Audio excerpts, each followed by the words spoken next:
Good afternoon or good evening, 4:30. So I'm going to talk about parallel Julia internals today. My name is Amit Murthy, and I'm from Bangalore. The way I got into Julia was we had a common friend, me and Viral, got introduced to Viral, and whoever has probably met Viral knows that he's also a very good salesman. So he sort of pulled me into contributing to Julia in a small way, and that the community, of course, was very welcoming, and it's been a great experience so far. The reason this talk assumes that you know a little bit about the parallel stuff, and one of the reasons of the internals is talking about a little bit of the internals is actually two reasons. One is hopefully you can get more people involved with the parallel infrastructure in Julia, and second, even when you're using parallel, a better understanding of how things work under the hood usually helps you debug your problems better or just interact with the community in a better way. So I hope to give you a very brief overview of how things work under the hood. So this is what I'm going to cover today, remote refs, which is usually not talked about in great depth and how it works in the manual. Ad procs and cluster managers, a couple of packages that I was involved with for accessing Amazon EC2, and message utils is a data passing package, and there already was a mpi.jl package available for running Julia on MPI clusters, and together with Patrick, we wrote a cluster manager to enable the Julia parallel stuff to work on MPI cluster too. So what's a remote ref? It's a reference to data stored in a remote node, and it basically has got three fields. One is the Julia process ID of where the data exists, where this reference was created from, and a one-up identifier. So what's unique in the entire Julia master process plus the workers is basically the whence field and the ID field. So this tuple is unique across a running Julia cluster. There are two data structures which keep track of all remote refs. On every Julia process, there's a dictionary of mapping the key to the value. The value is where it's actually stored. So I'll talk about the remote value data structure too. But basically, if you have an array of, let's say, 10 MB, that exists within a remote value on only a single node, and the reference can be passed around among all the workers without any overhead. You're just actually sending 3 integers on the wire every time, right? And the last is a weak key dict to make sure there is only one instance per process of a reference. So a remote value is created to store the actual data in a process. So the first field basically says whether we have data or not. So if you're doing a fetch, for example, and the calling process waits, it's looking at that field and waiting on one of the condition variables. It's waiting for data to become available. The client set holds keeps track of which are the other processes holding a reference to this value. So this is important in a sense. Sometimes if you want to understand how memory gets released with a remote ref. So till all the clients who hold a reference to that value free the remote refs, the actual value where it's held is not freed. So it's I'll run you through the code of how it works. Yeah. So let me just. We'll add 4 local workers here, and then we're going to create a remote ref on worker 2, right? And we will see if remote ref 2, do we have a pointer here? Yeah. So remote ref 2 creates a reference on worker with PID 2, and we'll see if anything has actually been created on that worker. So we're executing a remote call fetch on worker 2, and it basically prints that reference dict which I talked about. it's empty, right? So though we have a reference to a value on remote on worker 2, nothing has been created as yet. Now here we're going to put a value into that ref which we have, which is in this case is just a symbol, and then we'll print the reference again. So now the keys, I'm just printing the key. So it has got, it's stored the tuple 1 and 4. The 4 is the 1-up number and 1 is the PID which created the reference. Sorry. Yeah. And the remote value object which actually stores the reference, I'm going to print a few fields from it. So you can see that it's keeping, it has a value, the value is okay, and it's keeping track that process 1 is holding a reference to this value. We'll take that value, so it changes to nothing and there's no more data available in that. Now we're sending in this line here, we're going to send this remote ref which was created on process 1 to process 3, and it's going to put a value with that symbol from 3.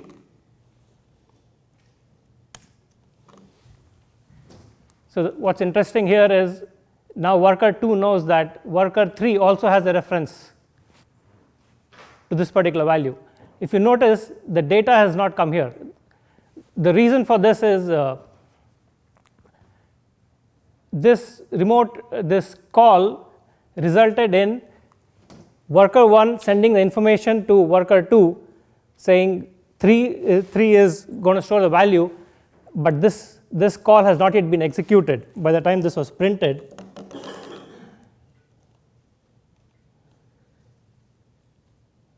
So if you print it now, just after some time, you've got the value. So the key takeaway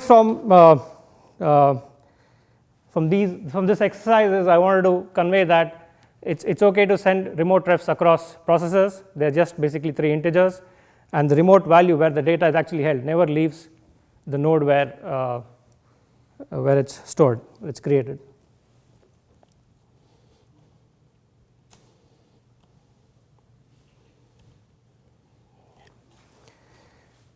So the API we have as 3 classes, 3 types.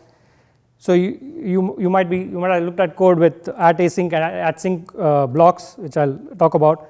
So these execute in different tasks in the same process. Remote function execution is via the remote call fetch, or remote call wait kind of functions.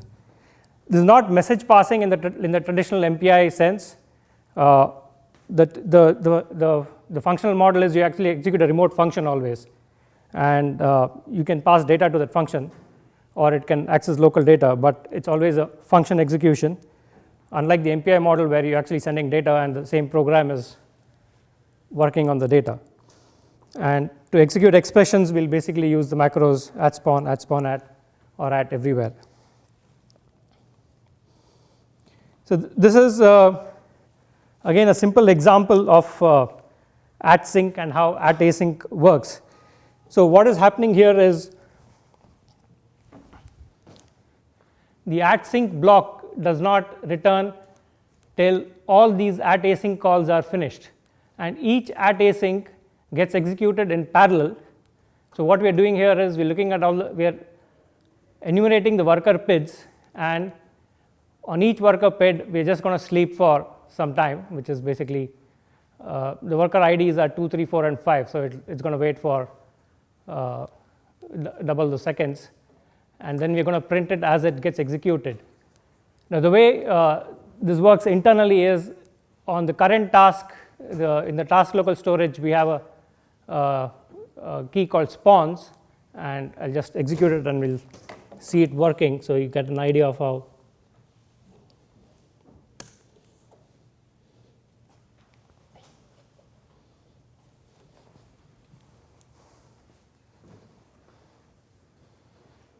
Yeah.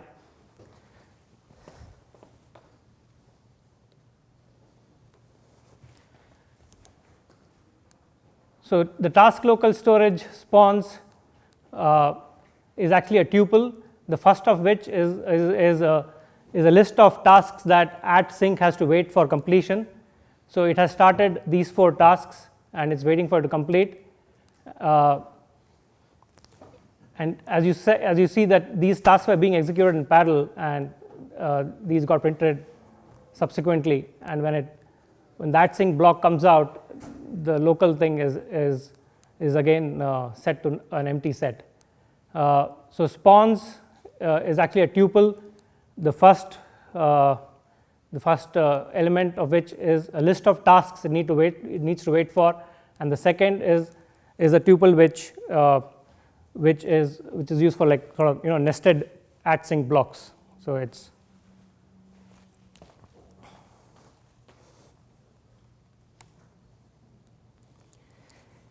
if you're done, you do parallel processing in Julia, typically the call you would make is @procs, which launches workers. So @procs launches workers, it connects all the workers to each other. We're talking about if you have 1,000 workers, 500,000 interconnects, because the current setup we have in Julia is all the processes connect to each other, which is not very scalable going forward. There is plan to support other topologies, whether to connect only the master and workers together, or become more aware of how the interconnects are actually in the cluster and set up connections accordingly and route messages via intermediate nodes. @everywhere is also needs to be optimized. The current implementation, if you got 1,000 workers and you execute an @everywhere, we are serializing the same expression 1,000 times, which is not very efficient. So that's the kind of work that work is pending, but it's underway. So what does adding a worker actually involve under the hood? We launch a Julia process. That Julia process listens on a free port and prints out its host and port information to its std out. The master process which launched the Julia process connects to the new worker, provides the new worker with a list of all the existing workers, and the new worker proceeds to connect to all existing workers. So workers with higher PIDs connect to all workers with lower PIDs. So by the time @procs returns, it's a mesh network which has been set up with all workers connected to each other. So the launch function and optionally connect is implemented by a cluster manager. This allows us to use various clustering systems. For example, a Sun Grid engine or Yarn. We have a cluster manager written for Yarn. Patrick is going to talk about a cluster manager which enables to run on a Cray supercomputer.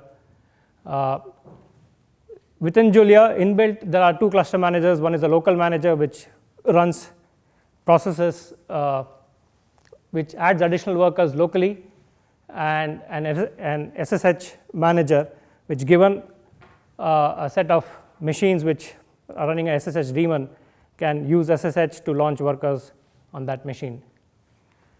So adding 1,000 workers, if you're going to do it serially, can be slow. So a good cluster manager would perform the launch in parallel, and @procs sets up the connections in parallel. Given a node, we can detect how many cores are there on that machine and launch as many workers as there are cores. So, on a machine with 32 cores, we don't need to execute 32 SSH calls and launch Julia. So I'll just talk about how it works. So coming to the API of a cluster manager, you're required to implement launch and manage methods. Connect and kill are optional. So launch takes in the cluster manager itself. The parameters are the keyword arguments passed to @procs. For every worker that you launch, you append it to the workers array and you notify a condition. So you could do your launch in parallel, and as and when workers are launched, you just notify the condition, which enables @procs to initiate the connection process. Manage calls, the manage method is called at regular intervals, at appropriate intervals, Once a worker is launched, it's called with the register symbol. When it's released, it's called with the deregister symbol, and you could do some bookkeeping for that with that at that time. By default, the base Julia supports TCP/IP interconnects. It's all TCP/IP sockets used to connect the workers. But you could set up your own. You could provide your own transport. There's an example. I'll run through an example after this where you're going to use Unix domain sockets to connect the workers. There's another example in the distribution which uses 0MQ as a transport, right? Which is more relevant when you're going to scale up to more than 1,000 processors. You don't need so many interconnects. Patrick will talk about how it uses MPI for transport on their supercomputer. Kill is used to terminate a worker. Yeah, so we'll just look at a very simple example. So instead of the default, hopefully this will tell us about how to write a cluster manager, just taking this as a template. So Unix domain cluster manager is of type cluster manager, and we're going to launch as many workers as required. So for every worker, we create the Unix domain path for the socket. This line here executes the worker with the Unix with the socket path. Right. So command, we create the command, we execute it here, and we get the IO, the std out, a handle to the std out here. Worker config is I'll talk about the structure. What it is the way you specify information back to @procs on how this worker needs to be connected with. We're going to store the socket name in this field, user data, and we're going to push it to launched and notify the condition which I talked about. So let's just execute this, right? So it says a generic function with 3 methods because the other 2 are for the inbuilt local manager and SSH manager.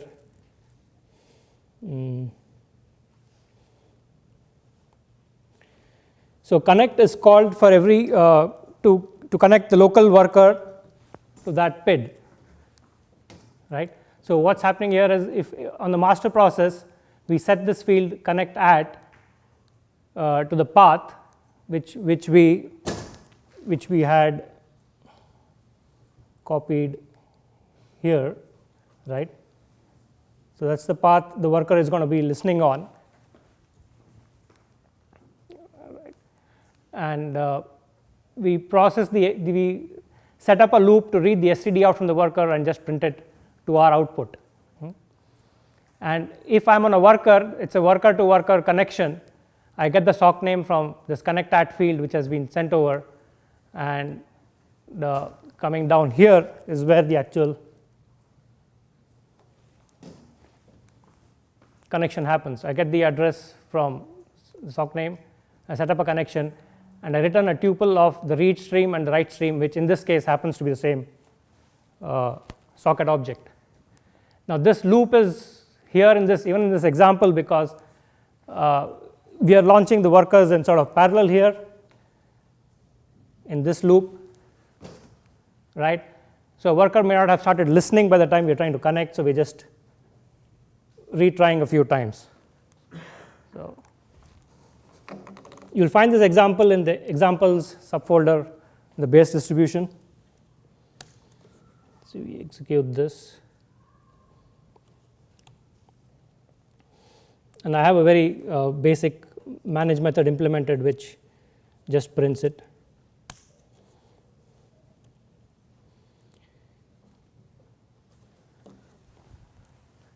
So on a worker process, we have to call this method called init worker and pass the cluster manager, and we are listening for connections on the socket path which has been passed to us. Okay. So if length is greater than args. So while true, we go in a loop, just waiting for incoming connections, and then we call this process messages, which sets up a task to process all incoming messages from a peer worker. Now this code is in a script in this example, so I don't have to execute it. I have a script in the local folder called udcm.jl, but let's execute the, sorry.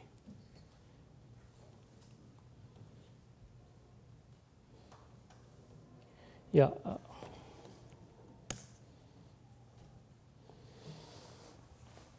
Right. So this sort of shows what happened. I removed my existing workers, and then I added 4 workers which use Unix domain sockets, and I had a few print lines which you would have seen above. The master process connected to 6, 7, 8, and 9. The register manage methods got called, and workers with higher PIDs connect to worker with lower PIDs, and we have the IDs returned here. So that's a very basic cluster manager. It's nothing very complicated. The key thing is we should try and launch the workers in parallel, and adprox will set up the connections in parallel too. Let's just remove it.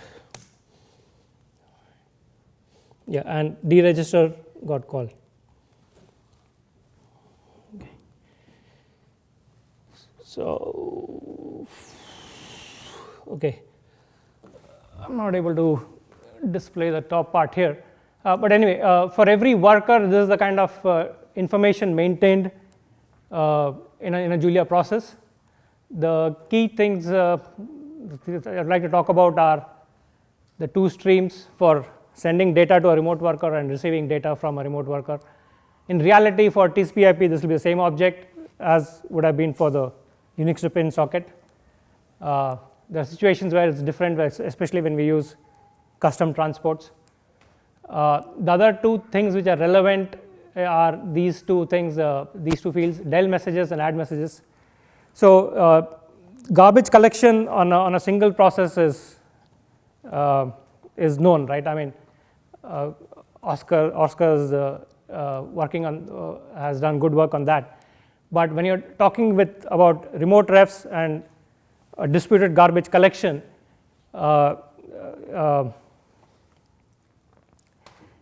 if you remember in the first few slides about remote ref, though the value exists on a particular node, the other nodes which hold references to this value are responsible for sending the information saying that we no longer hold the reference. So when your remote ref, that's the 3 integer type, gets garbage collected locally, it sends a message to the owner of that ref saying it's been deleted from this node. So one way you could, I mean, there was a leak with remote refs which got fixed recently where the finalizer on a remote ref was not being called, and hence the del messages were not being sent out, and that got fixed a couple of weeks back. So if there's still any leaks with distributed arrays or shared arrays, you can have a look at it, but I think it's been fixed. So anytime you create a new reference, it's been deserialized, you again send a message to the owner saying, I now have a reference to it, so you please do not garbage collect it locally. Yeah.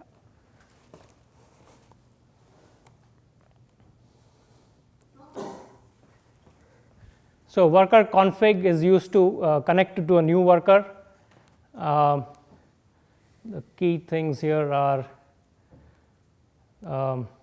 so connect at is a field which is available to a new worker to setting up peer-to-peer connections. Then if you're using SSH, we have options to connect via tunnel. Various flags can be set so that it doesn't prompt you for authentication every time. The I/O of the remote worker is available, so anything which gets printed to the STD out of the worker is printed locally. Yeah. The other important field, not important, another interesting, the field to track is this count. Now, this can be a symbol or an integer. So what happens under the hood is if you're using if you're using the SSH manager and you provide a host name to connect to, initially one worker is started up at that host, and then we detect the number of cores. If you have set the count to auto, we detect the number of cores, and then using that worker we launch the other 31 workers.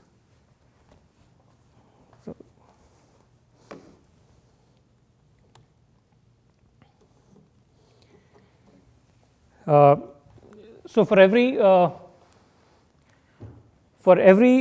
on a Julia process, for every there is a connection to every other worker, and there is a task which runs this loop. If you go to multi.jl, you'll see a message handler loop, and these are the kind of messages. These are the messages which are handled in that loop. So it maps pretty in a direct way to the API available. So a call message will execute and store the result locally. It doesn't return it immediately. A call fetch will execute and send the result. Call wait will notify the client of completion. A do is like a remote at schedule. It just there's no reference maintained anywhere.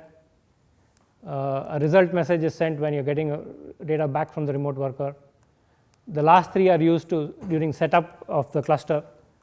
The master sends a list of workers that the new worker has to connect with.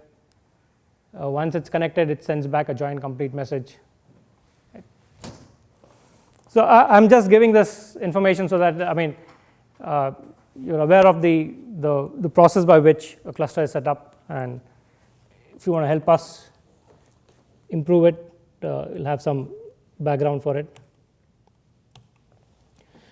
Okay, so that was adprox and remote ref. So I'm just going to give a small demo of using launching machines on EC2.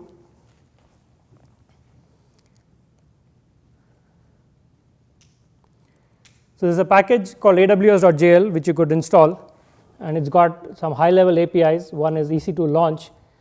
In this case, I've already typically it takes a couple of minutes for these machines to come up, so I've already launched it, and I've also tagged my cluster with this name JuliaCon demo. It's an instance of R3.8x large. Each of them have 32 cores, 10 machines, and I've given a cluster name JuliaCon demo. So you could be having multiple. You could launch multiple of your own clusters on AWS and give them different names and track it. So let's just use this. Yeah. So AWS is a pretty large package. It takes a little while to load. The one thing we are working on is providing this functionality transparently through JuliaBox, where you won't have to deal with preparing your own AMIs or your keys, or specifying the machine type, or managing the Julia images. You can ask for 1,000 cores and get it. Yeah, so I have these 10 machines on AWS.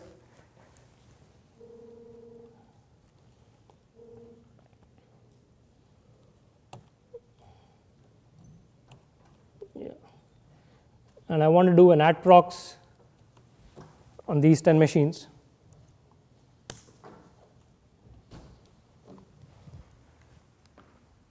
So the instances are something that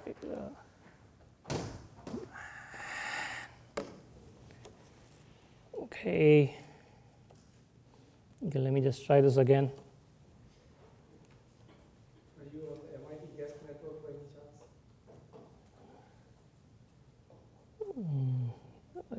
Anyway, I'll just.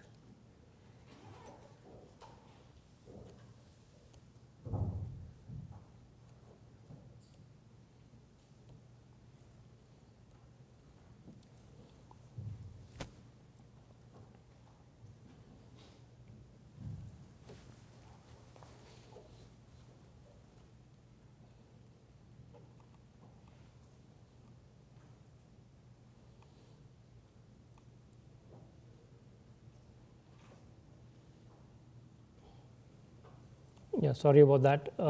Just run it again. You know, the thing about demos is you try it 10 times before the talk and it's working, and then some Murphy's law at work. Yeah.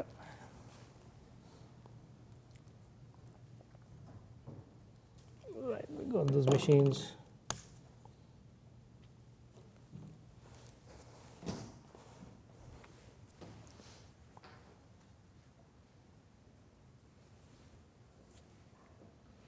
Yeah, so it usually takes a few seconds.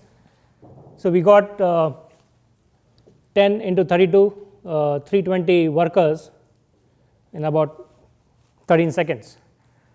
So AWS makes it easy for you to get cores on demand.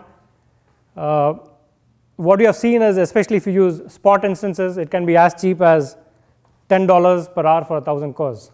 So I don't know what you do with 1,000 cores, but it's possible. And hopefully it's coming to a Julia box near you. Just execute this. So this is around 320 into a billion, 320 billion coin tosses.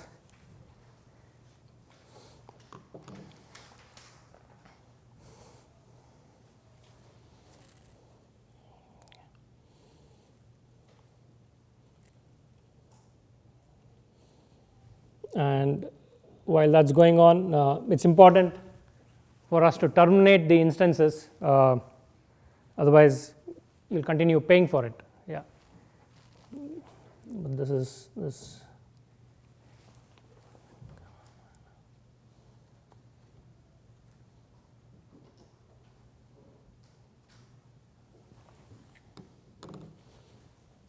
Okay.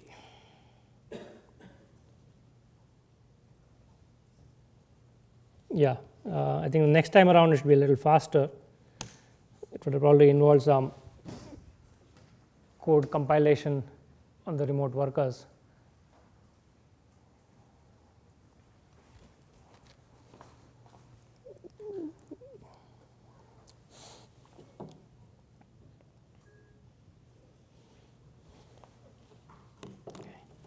Yeah, so it was on 21 seconds now, right?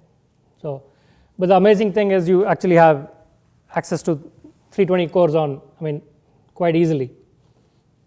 Yeah, let's just remove the workers and terminate the processes. That's fine. Okay, I next want to talk about a package called message utils, which has not been used that much. So my background is not one of numerical computing. So I wrote this package more from easy way to stitch together in a in a more of a internet, a web-based development backend where you got a lot of database I/O and you want to make a whole bunch of services work together. So I'll just run you through a few examples of data passing utilities available in messageutils.jl. So C tasks, for lack of a better name, are basically tasks which communicate by messages. They're basically a long-running function with two channels. One is an incoming queue of messages, one is an outbound queue. They can be named, and you can have local state within the task. So here, I'm going to add workers if required, use message utils everywhere, and I'll just put a small function which is putting out this tuple echo and my ID for every incoming message, right? And I'm going to create a C task on worker 2 with this particular name.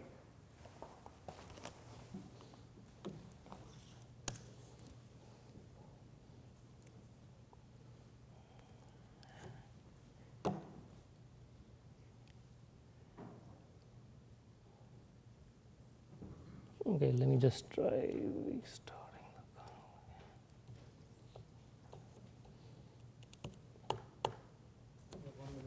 the. Really? Okay. Okay, okay then.